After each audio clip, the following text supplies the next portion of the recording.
اعوذ باللہ من الشیطان الرجیم بسم اللہ الرحمن الرحیم واعتصموا بحبل اللہ جمیعا ولا تفرقوا واذکروا نعمت اللہ علیکم اذ کنتم اعداء فألف بین قلوبکم فأصبحتم بنعمته اخوانا وکنتم علی شفا حفرة من النار فأنقذكم منها كذلك يبين الله لكم آياته لعلكم تهتدون۔ اللہ تبارک و تعالی ارشاد فرماتا ہے اور اللہ کی رسی مضبوط تھام لو، سب مل کر آپس میں پھٹ نہ جاؤ، اور اللہ کا احسان اپنے اوپر یاد کرو۔ جب تم میں بیر تھا اس نے تمہارے دلوں میں ملاپ کر دیا، تو اس کے فضل سے تم آپس میں بھائی بھائی ہو گئے، اور تم ایک غار دوزخ کے کنارے پر تھے، تو اس نے تمہیں اس سے بچا دیا۔ اللہ تم سے یوں ہی اپنی آیتیں بیان فرماتا ہے کہ کہیں تم ہدایت پاؤ۔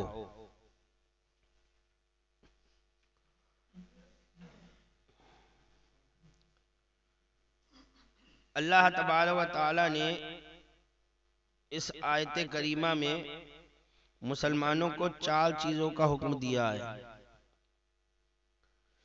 ایک یہ کہ دین پر متفق رہو، دین پر متفق رہو، اللہ کی رسی کو مضبوطی سے تھام لو۔ علماء فرماتے ہیں کہ اس رسی سے قرآن عظیم مراد ہے۔ اللہ کی رسی کو مضبوطی سے تھام لو یعنی کہ اللہ کے کلام کو مضبوطی سے تھام لو۔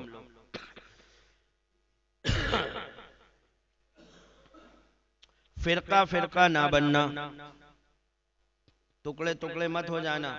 مسلمانوں کو اللہ نے ایک ہونے کا حکم دیا کہ ایک بن کر رہنا، تم فرقہ فرقہ نہ بننا۔ اللہ کی اس نعمت کو یاد کرنا کہ وہ پہلے دشمن تھے، اب دوست بن گئے۔ اوس اور خزرج پہلے دشمن تھے، اللہ کی اس نعمت کو یاد کرو کہ اللہ تعالیٰ نے تم دونوں قبیلوں کو دوست بنا دیا۔ اور یہ کہ وہ دوزخ کے کنارے جا لگے تھے کیونکہ مشرک تھے، تو دوزخ کے کنارے جا لگے تھے، وہاں سے ہٹ گئے، یعنی اے اوس و خزرج یا اے سارے مسلمانوں، اللہ کی رسی یعنی دین اسلام یا قرآن شریف یا مسلمانوں کی جماعت یا اہل بیت اطہار یا نبی کریم صلی اللہ علیہ وسلم کے دامن پاک کو تم سارے کے سارے مضبوطی سے تھام لو۔ یعنی اس سے مراد میں قرآن عظیم بھی آیا ہے کہ اس سے مراد قرآن عظیم بھی ہے۔ بعض علماء نے کہا کہ اس سے مراد جماعت ہے، مسلمانوں کی جماعت، اہل سنت والجماعت، اور بعض نے کہا اس سے مراد نبی کریم صلی اللہ علیہ وسلم کی ذات پاک ہے کہ اللہ کے رسول کو مضبوطی سے تھام لو، ان کے دامن پاک کو۔ بہرحال جو بھی ہو، کل ملا کے یہ کہا گیا کہ متفق رہو، فرقہ فرقہ نہ ہو۔ اس کا قرآن نے ہمیں حکم دیا تاکہ دنیا میں راہ حق سے پھسل نہ جاؤ اور بآسانی معرفت الہی کے تنگ زینے پر چڑھ جاؤ۔ ہرگز ہرگز فرقوں اور جماعتوں میں بکھر نہ جاؤ کہ بکھرے ہوئے تنکے کوڑا ہیں جن کو بندھے ہوئے تنکے یعنی جھاڑو کی شکل بن کر نکال باہر کر دیتے ہیں۔ تنکے وہ بھی ہوتے ہیں اور جو بکھرے ہوئے ہیں وہ بھی تنکے ہیں، لیکن جب ایک جگہ ہو جاتے ہیں تو ان میں مضبوطی آ جاتی ہے اور وہ ان بکھرے ہوئے تنکوں کو باہر کا راستہ دکھاتے ہیں۔ تو اے مسلمانوں، تم سب بھی جو ہے ایک جگہ جمع رہنا، بٹنا نہیں، فرقوں میں نہ بدلنا۔ یہ قرآن عظیم نے بہت پہلے ہی مسلمانوں کو بتا دیا، لیکن کیونکہ شیطان بھی موجود ہے اور اس نے اپنی چال چلی اور مسلمانوں میں تفرقہ ڈالا، مسلمانوں میں فرقہ بندی ہوئی۔ اور کیوں نہ ہوتی، اللہ کے رسول صلی اللہ علیہ وسلم نے فرمایا تھا کہ میری امت 73 فرقوں میں بٹے گی۔ اور یہ کب فرمایا تھا؟ تب فرمایا تھا جب سرکار نے یہ بھی فرمایا تھا کہ بنی اسرائیل 72 فرقوں میں بٹے تھے۔ یعنی پہلے یہ بتایا تھا کہ بنی اسرائیل بھی جمع نہیں ہوئے ایک جگہ، وہ بھی ایک ہو کر نہیں رہے، ان میں بھی 72 فرقے ہو گئے تھے۔ 72 فرقوں میں بنی اسرائیل بٹے تھے، لیکن میری امت 73 میں بٹ جائے گی، ایک اور بڑھ جائے گا، میری امت 73 فرقوں میں بٹ جائے گی۔ تو نبی کا فرمان تھا، وہ بھی پورا ہونا تھا، لیکن اس کے ذمہ دار وہ لوگ ہیں جو فرقہ بندی کر رہے ہیں۔ ٹھیک ہے، اللہ کے رسول صلی اللہ تعالی علیہ وسلم سے جو دین چلا اور جو اس دین کو مضبوطی سے پکڑے ہوئے ہیں، انہوں نے تفرقہ نہیں پھیلایا، انہوں نے فرقہ نہیں کیا۔ فرقہ انہوں نے کیا جو اللہ کے رسول صلی اللہ تعالی علیہ وسلم کے زمانے سے جو دین چلا آ رہا تھا، اس دین کے خلاف عقائد لے کر کے آئے۔ فرقہ کون پھیلائے گا؟ وہابی آپ کو دھوکہ دے سکتے ہیں کہ بھائی دیکھو ہم تو کہتے ہیں سب مل کر رہو، یہی سنی بریلوی لوگ ہی نہیں ملتے ہم سے، ہم تو کہتے ہیں سب ایک دوسروں کی مسجد میں آؤ جاؤ سب ملو۔ تو یہ ایسے ملنے کا مطلب تھوڑی ہے، ایسے تو جو ہے ہندو بھی کہتے ہیں کہ تم ہمارے یہاں مندر میں آؤ سب مل کر رہو، تو کیا مندروں میں جانا شروع کر دیا جائے گا؟ ملنے کا یہ مطلب نہیں ہے، دین اسلام پر قائم رہ کر ملو۔ یہ تو یہ ہے کہ جو اللہ کے رسول دین لائے اس دین کو چھوڑ کر کوئی اور دین لے کر کوئی دوسرا دین اختیار کیے ہوئے ہے تو اس سے بھی مل جاؤ، پھر تو پنڈتوں سے بھی مل جاؤ، مسجد بھی چلے جاؤ، مندر بھی چلے جاؤ، کہ یہ سب ایک ہو کر رہو، کچھ کرو ہی مت۔ نہیں، دین اسلام پر قائم رہ کر ملنا ہے، دین اسلام سے ہٹ کر نہیں ملنا ہے۔ اس بات کا دھیان رکھیں، جو بھی یہ کہے کہ ارے ہم توری فرقہ، نہیں، دین دیکھو نبی کے عقائد کیا تھے، صحابہ کے عقائد کیا تھے، ان عقائد پر قائم رہو۔ ہم تم سے ملنے کو تیار ہیں، ہم فرقے میں نہیں جا رہے، فرقے تم الگ بٹ تم رہے ہو، اس دین اسلام سے تم ہٹ رہے ہو۔ اگر اللہ کے رسول یا صحابہ اکرام کے عقائد کے خلاف ہمارا عقیدہ ہو تو ہم غلط ہیں، اس پر تم بحث کر لو، یہ ہم ثابت کر دیں گے کہ ہمارا عقیدہ غلط ہے کہ تمہارا عقیدہ غلط ہے۔ اللہ کے رسول کو تم کہتے ہو کہ غیب کا علم نہیں ہے، ہم کہتے ہیں ہے۔ اللہ کے رسول کو غیب کا علم، اب دیکھ لو صحابہ اکرام نے کسی صحابی نے یہ کہا کہ اللہ کے رسول کو غیب کا علم نہیں ہے؟ کسی صحابی کا قول دکھا دو جنہوں نے یہ کہا ہو کہ اللہ کے رسول غیب نہیں جانتے، اللہ کے رسول کو غیب کا علم نہیں ہے۔ کسی صحابی نے یہ کہا ہو کہ نبی مالک و مختار نہیں ہے، دکھاؤ۔ تو یہ قول آپ کسی صحابی کے نہیں دکھا سکتے کہ نبی مالک و مختار نہیں ہے۔ کسی صحابی کا یہ قول لاؤ دکھا دو کہ جنہوں نے کہا ہو کہ جو ہے نبی چمار سے زیادہ ذلیل ہے، دکھاؤ۔ ہم بتا رہے ایسے عقائد جو صحابہ کے خلاف تھے وہ ہم لائے یا تم لائے؟ جب تم لائے ہو تو فرقہ تم نے پھیلایا ہے، ہم نے نہیں پھیلایا، فرقہ بندی تم نے کی ہے۔ اب اگر فرقہ بندی ختم کرنا چاہتے ہو، کئی بار دیوبند سے اعلان ہوا کہ سب ایک ہو جاؤ مل کر رہو، تو مل کر تبھی رہا جا سکتا ہے کہ جب آپ اپنے عقائد سے توبہ کرو گے، اس سے پہلے ملنے کی کوئی گنجائش ہی نہیں ہے۔ یہ نہیں ہو سکتا کہ آپ اپنے عقائد پر قائم رہو، ہم اپنے عقائد پر قائم رہ کے پھر ملاپ ہو جائے، یہ نہیں ہو سکتا۔ آپ کو پہلے دین اسلام میں آنا ہوگا، آپ تو اسلام سے خارج ہو چکے ہو، پہلے اسلام میں آؤ پھر جو ہے بات کرو اتفاق کی، اتحاد کی۔ اس سے پہلے اتحاد کی کہیں سے کہیں تک کوئی گنجائش نہیں ہے۔ جو بھی اتحاد کرنا چاہتے ہیں کسی طرح کا بھی لوگ ہو، چاہے وہ خاندان اعلیٰ حضرت سے تعلق رکھنے والے لوگ ہو یا کہیں کے ہو، اگر وہ دیوبندیوں سے اتحاد کرنا چاہتے ہیں تو یہ ان کا اتحاد باطل ہے، غلط ہے، ٹھیک ہے؟ یہ بات آپ ذہن نشی کر لیں، کسی خاندان سے ہو، کسی سے تعلق رکھتے والے ہو، وہابیوں، دیوبندیوں، تمام باطل فرقوں سے اتحاد تبھی ہو سکتا ہے جب وہ اپنے کفریات سے توبہ کر لیں۔ اس سے پہلے ان سے ہمارا کسی طرح کا کوئی اتحاد نہیں ہو سکتا۔ اور الحمدللہ ہم اللہ کی رسی کو مضبوطی سے تھامے ہوئے ہیں نہیں۔ ہاں یہ چاہیے ہمارے سنی بھائیوں کو کہ وہ آپس میں نہ بٹیں، ان کو نہیں بٹنا چاہیے، وہ جو ہے آپس میں سب ایک ہو کر رہے، نہ برادری میں بٹے ہیں، نہ جو ہے سلسلے میں بٹے کہ سب چیزیں ختم کر کے، کچھ نہیں، سب برادری، سب اللہ تعالیٰ نے سب کو حضرت آدم سے پیدا کیا، سب ایک آدم کی اولاد ہے نہیں؟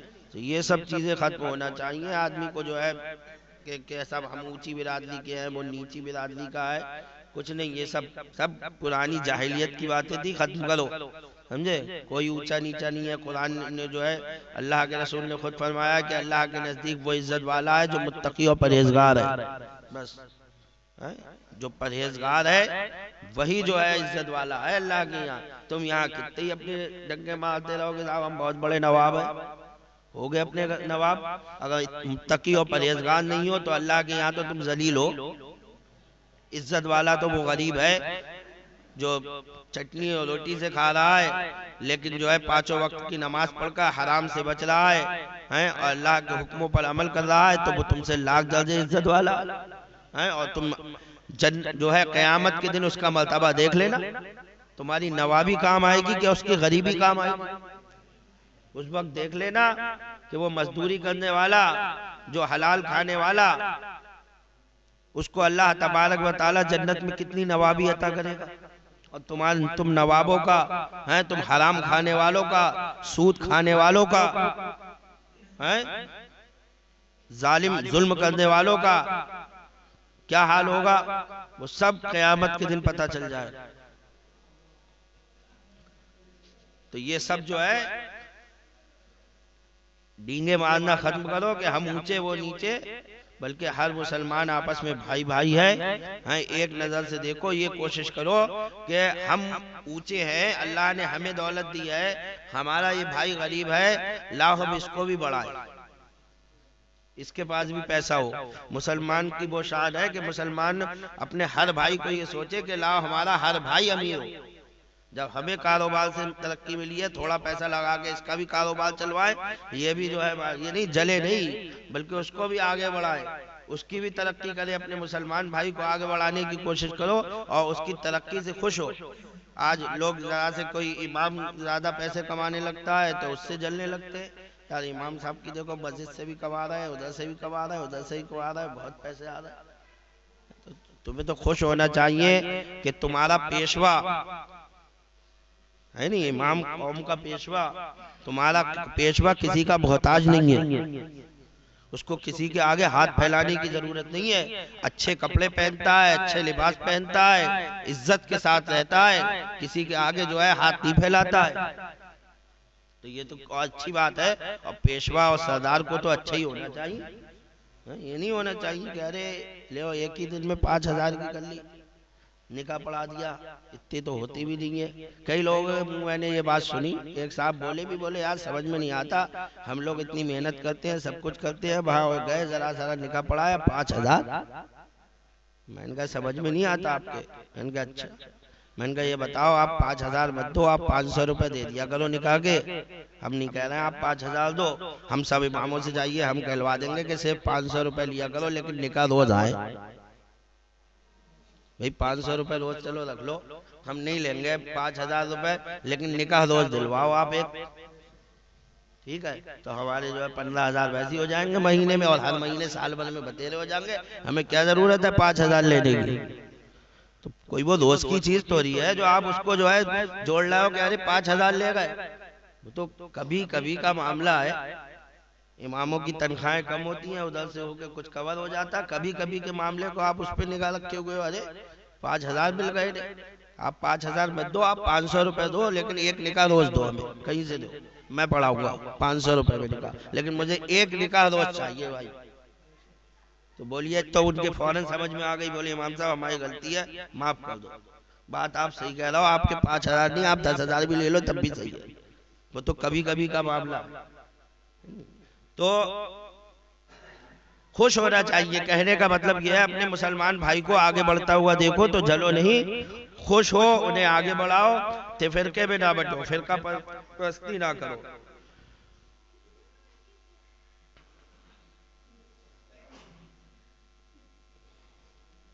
تاکہ راہ حق سے پھسل نہ جاؤ اور بآسانی معرفت الہی کے زینے پر چڑھ جاؤ۔ اگر تم فرقوں میں بٹ کر آپس میں لڑتے بھڑتے رہے تو دوسری متفق قومیں تمہیں دنیا سے حرف غلط کی طرح مٹانے کی کوشش کریں گی۔ قرآن نے بہت پہلے بتا دیا، اگر تم نے فرقہ بندی کری، تم نے فرقہ پرستی کری، اس کا نتیجہ کیا ہوگا؟ وہ دوسری قومیں ہیں جو غیر قومیں ہیں، وہ تم سب کو مٹانے کی کوشش کریں گے اور تم سب اس دنیا سے مٹتے چلے جاؤ گے۔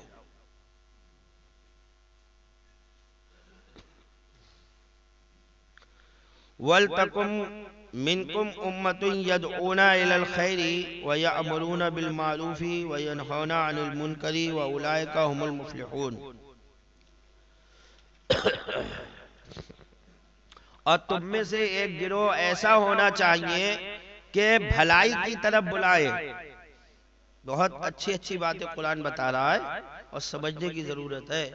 قرآن فرما رہا اور تم میں سے ایک گروہ ہو، پورا ایک جماعت ہو، اے مسلمانوں تم میں سے پوری ایک جماعت ایسی ہونا چاہیے جو کہ بھلائی کی طرف بلائے لوگوں کو۔ ان کا کام یہی ہو کہ وہ تبلیغ دین کرے، لوگوں کو بھلائی کی طرف بلائے، اچھی بات کا حکم دے اور برائی سے منع کرے۔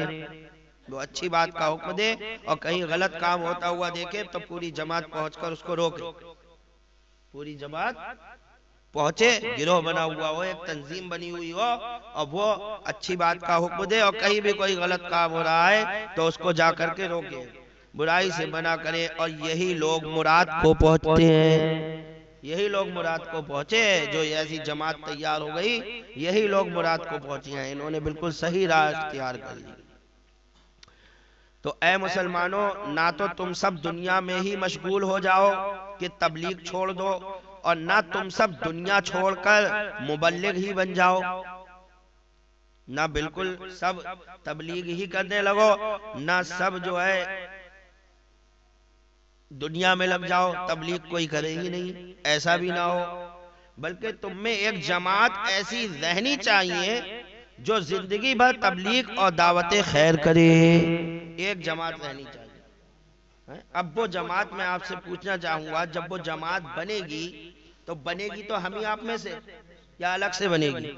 عالموں کی جماعت ہوگی، ان میں عالم ہوں گے اور لوگ بھی پڑھے لکھے ہوں گے، جوڑ کر وہ جماعت تیار ہوگی۔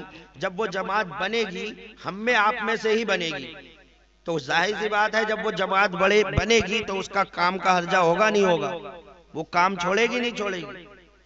وہ جماعت اسی لیے کہا کہ سب نہیں، کچھ لوگ کام کرتے رہو، کچھ جماعت بنا دو جو کام چھوڑ رہے ہیں، اب ان کا خرچہ کس کے ذمہ ہے؟ کام والوں کے ذمہ ہے نہیں ہے؟ اب کام والوں کے ذمہ ہے کہ وہ اس تنظیم کی مدد کریں، اب وہ اس تنظیم کے لوگ اس میں سے اپنا خرچہ بھی نکالیں گے، کیونکہ ان کے بھی بیوی بچے ہیں، سمجھ رہے ہیں آپ کہ وہ ان کے بھی بیوی بچے ہیں، وہ اس میں اپنی مختصر تنخواہ جو ضرورت کے لائق ہے بس اتنی، زیادہ نہیں۔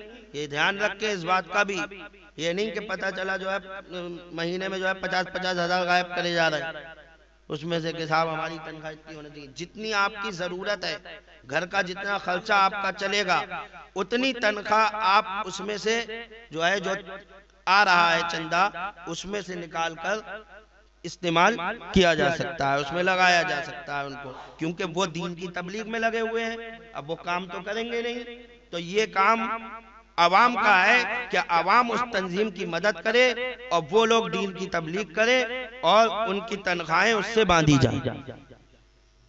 یہ تنظیمیں کام کر رہی ہیں، جو صحیح طور پر کر رہی ہیں اللہ کے کرم سے، لیکن ایسی تنظیمیں جو بنے تو آپ کی ذمہ داری ہے کہ آپ ان تنظیموں کی مدد کریں۔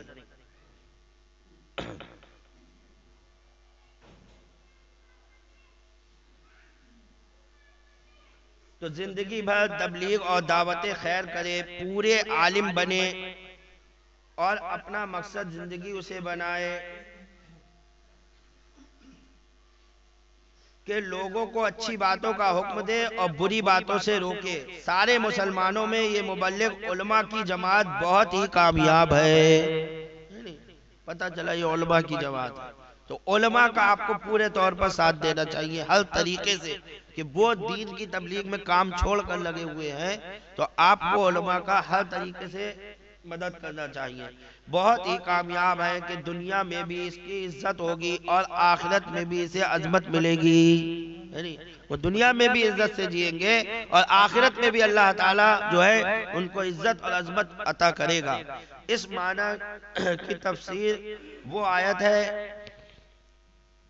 فَلَوْلَا نَفْرٌ مِّن كُلِّ فِرْقَةٍ الی آخر الآیات، جس سے معلوم ہو رہا ہے کہ ہر مسلمان پر پورا عالم بننا فرض نہیں، بلکہ ان میں ایک جماعت علماء کی بھی چاہیے۔ ہر مسلمان پر ضروری نہیں ہے کہ وہ عالم بن جائے پورا، لیکن ایک جماعت ضرور ہونا چاہیے علماء کی، ہر علاقے میں ہو۔ یہ نہیں کہ وہ علاقہ بالکل عالموں سے خالی ہو، اگر ایسا ہے تو غلط ہے۔